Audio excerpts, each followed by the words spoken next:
I have a seven-year-old girl, Naomi. She just turned 7 fairly recently, and I have a son who's going to be turning 4 next year. And obviously your kids are much older. They're thinking about their employment. They're thinking about their career trajectory and things of that nature. And it's true, right? I mean, AI is playing a significant role in how we think about work, right? Especially when we look at things like generative AI, things like ChatGPT, something I'm sure you use, I use on a regular basis, and a lot of people are starting to use it on a regular basis. So in that kind of a world, what is it that is most useful and most valuable? I think you can take a couple different paths.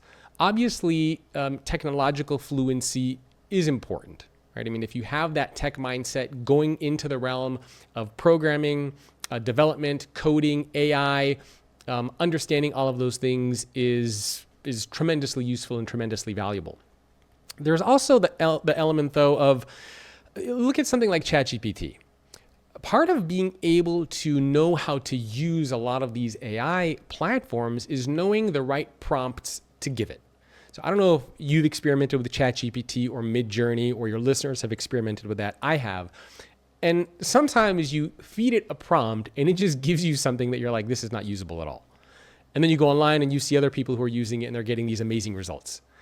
And it's because there is an element of not just using AI, but knowing how to use it well, right? Knowing what prompts to give something like ChatGPT so that it gives you the content that you want.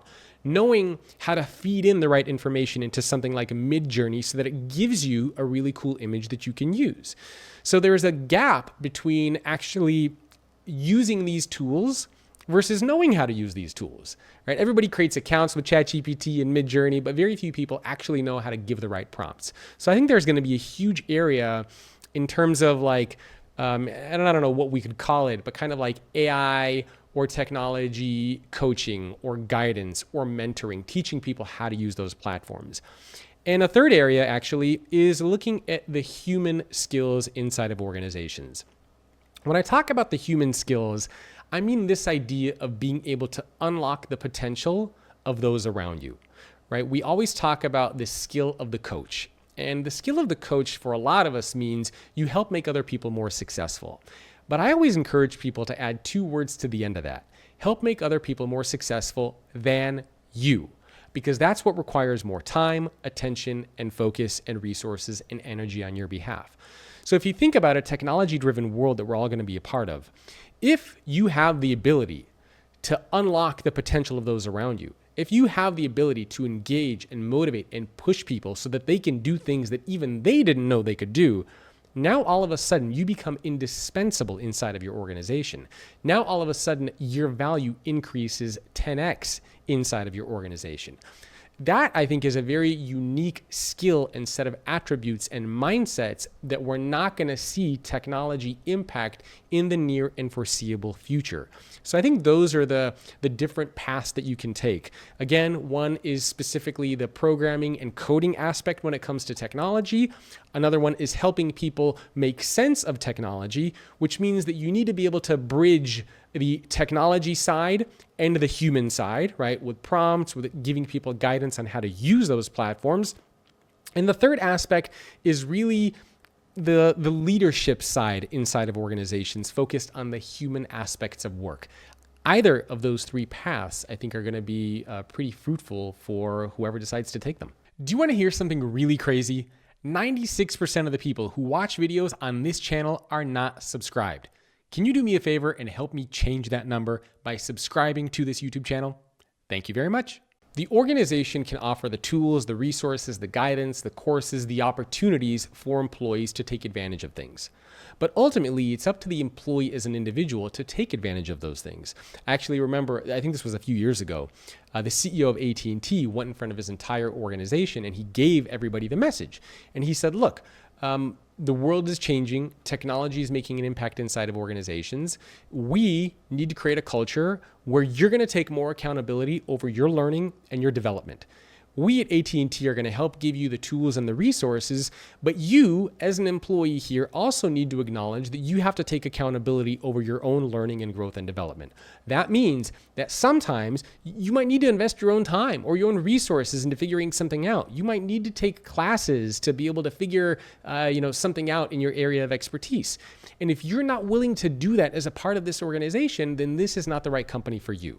So it's kind of a two-pronged approach, right? On the organization standpoint, I think we need to do a very good job of giving employees the tools, the resources, the guidance, the opportunities, help them understand how their roles can potentially change in the future and what their roles might look like. And on the other hand, we need to give employees that message of, hey, again, no one's going to look out for you but you. If you want to remain employed here, you're going to have to take advantage of some of these resources.